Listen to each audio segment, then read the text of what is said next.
House of Representatives, I once again stand in front of you with the greatest respect and honor. I would like to be a bit deliberate on my presentation so that we cover up all the various aspects that is required. I want to start by most profoundly appreciating all our amiable honorable members of the highly respected hallowed Green Chamber for care and concern for the citizenry, which obviously is the main reason you extended this invitation to us. I'm further delighted when I recall that it is also an opportunity to acquaint you with the activities of the armed forces and security forces, and further seek your intervention in some areas so as to enable us to perform our constitutional responsibilities seamlessly. I think it's a great opportunity for us to be here. My belief in the legislature is as a veritable arm of government, and the great role you have been playing accounted for our presence here today. We have the utmost belief and trust that our interaction today will change so many issues, solve challenges, and reinvigorate the armed forces of Nigeria to optimally perform its assigned roles. Since our assumption to office in June this year, we have visited all the various areas of our operations and engagements to evaluate the situation and identify ways of addressing the various identified challenges. Additionally, we held meetings together jointly to enhance jointness with stakeholders in all the states that were scheduled for the recently concluded off-season elections, and I'm sure the outcome and the performance of the security forces has been highly commended. This development largely contributed to the peaceful electioneering activities which eventually yielded the expected outcome. We want to ensure that henceforth we provide adequate security during all elections and all other activities. Our submission before you, therefore, is a product of what we saw in the field, evaluated in the process, and deemed it necessary to acquaint you as appropriate so that we can all forge the way forward. Now let's look at the general security situation. It's a common knowledge that Nigeria as a nation has over the past decade grappled with various forms of security challenges which are adjudged as the most precarious in its national history. These challenges range from the nefarious activities of the Boko Haram insurgents and their affiliated terrorist groups, which started in the northeastern part of the country and gradually transcended to other regions of the country, particularly in the northwest and north central regions. In the same vein are the activities of organized armed groups in southeast and south-south, the rampaging menace of criminal headsmen in various regions across the country, and similar other sources of threats to our national security. Accordingly, the Defense Headquarters, which is responsible for coordinating and directing the efforts of the various services, has spearheaded the establishment of some DHQ-led operations.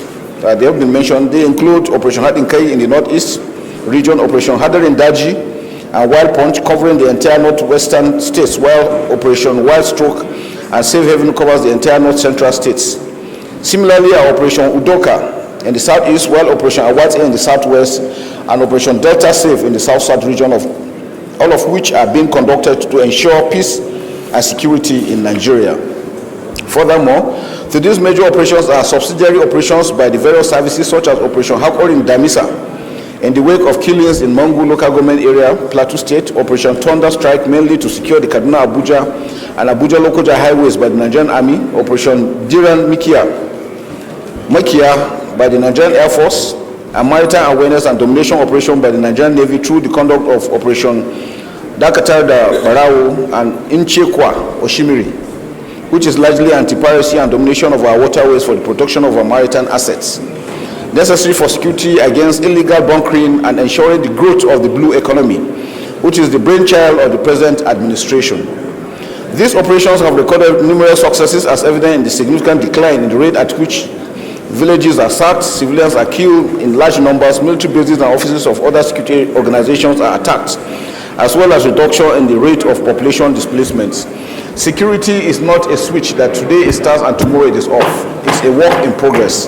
And what we always say is that security is everybody's responsibility, not only members of the armed forces or other security agencies, but everybody has Doctor, please. In all these operations and conscious of our obligations under the international and domestic human rights law, planning and conduct of these operations have prioritized the protection of civilians and properties, as well as to ensure that operations do not unduly affect the enjoyment of fundamental rights of Nigerians except as permitted by law. We have trained our troops to ensure that wherever we conduct, we respect the people we are protecting. And that's why our mandate is protection of Nigerians. All citizens are equal and all citizens must be protected. We have adequately warned our troops. Any of them who errs, we have standing court martials to deal with such people, so we do not take prisoners. This conscious approach has also helped to win the hearts and minds of the civilian population in our AORs and gather international support from our allies. Now, to achieve this, we put a number of measures in place. Firstly, during our meetings, we try to deepen jointness in operation, because it has to be collaborative, cooperative together. We reflected the inherent jointness in all operations and training, introduction of component commanders in major operations, basic and advanced training on air-to-ground integration, which is critical to our operations, key to the successes we have recorded. We have also institutionalized joint doctrine through a joint doctrine center, which we are looking at, because now all operations are joint. We are reorganizing of all joint operations completed. BHQ has 11 lead operations. We have mentioned them before. For joint operations reorganized to improve offensive capability of our troops. Before now, we used to have situations where we await for the enemy to attack. Now troops have been directed to go out, look for the enemy, and neutralize them. We block deployment gaps within our theater of operation. We have observed a lot of operations, areas that have been left, which the enemy is using. We have blocked those ones now. We're enhancing our command and control capabilities. In the Northeast, elimination of remnants of Boko Haram and ISWAP members is on the front burner.